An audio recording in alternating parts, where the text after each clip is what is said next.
Zee 24 तास एक पाऊल पुढे। आदिवासी विद्यार्थ्यांना शिक्षण घेऊन पुढे जाता यावं, त्यांची प्रगती व्हावी या उदात्त हेतूने ठाणे जिल्ह्यातल्या विक्रमगडमध्ये कोणगावात सुरू करण्यात आली होती एक शाळा। शांतिरतन विद्या मंदिर आणि कनिष्ठ महाविद्यालय या ठिकाणी सुरू करण्यात आलं। सर्व सोयीसुविधा असतानाही शाळेला मान्यता मात्र नाहीये। कधी शाळेला मान्यता मिळेल याची वाट पाहून अखेर संस्थेने हेल्पलाईनशी संपर्क साधला आणि आता हेल्पलाईनची टीम या शाळेला मान्यता मिळवून देणारच। ठाणे जिल्ह्यातला विक्रमगड म्हणजे आदिवासी बहुल तालुका। इथल्या कोंडगावमध्ये शांतिरतन विद्या मंदिर आणि कनिष्ठ महाविद्यालय सुरू करण्यात आलं। 2009 साली हे महाविद्यालय सुरू करण्यात आलं। पंचतत्व सेवा संस्थेनं हे महाविद्यालय सुरू केलं। ग्रामीण भागात शिक्षणाचा प्रसार व्हावा यासाठी शासनानं काही नियम आखून दिलेत। या सर्व नियमांचं तंतोतंत पालन करत पंचतत्व सेवा संस्थेनं हे महाविद्यालय सुरू केलं। या शाळेत 624 विद्यार्थी शिक्षण घेत आहेत। शिवाय 22 शिक्षक, 1 लेखनिक आणि 3 शिपाई या शाळेत आहेत। पण खेदाची बाब म्हणजे शाळेला शिक्षण विभागानं अजूनही मान्यता दिलेली नाही।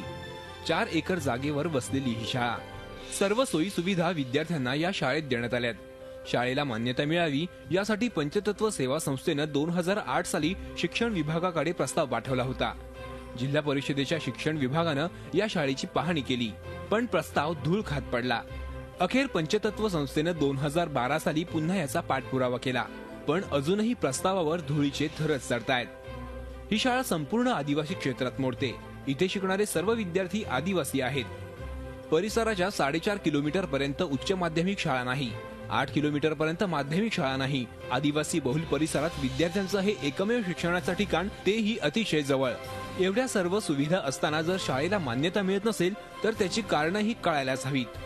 आमच्या शाळेच्या विद्यार्थिनी संपूर्ण महाराष्ट्र लेवलला कबड्डीमध्ये खेळून आलेले आहेत।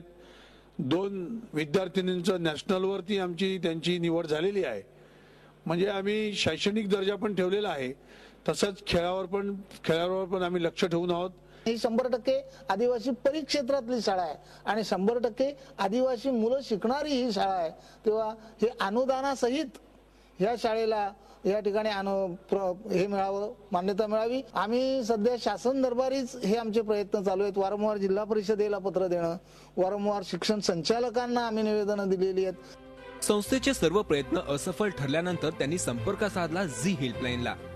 आदिवासी विभागात शिक्षणाची गंगा पोहोचावी, त्यांच्यातूनही हुशार मुलं पुढे यावीत, त्यांचा विकास व्हावा या उदात्त हेतूने ही शाळा सुरू करण्यात आली।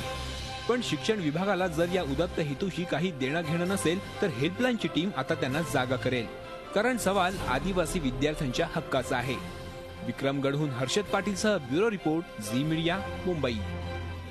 झी 24 तास एक पाऊल पुढे।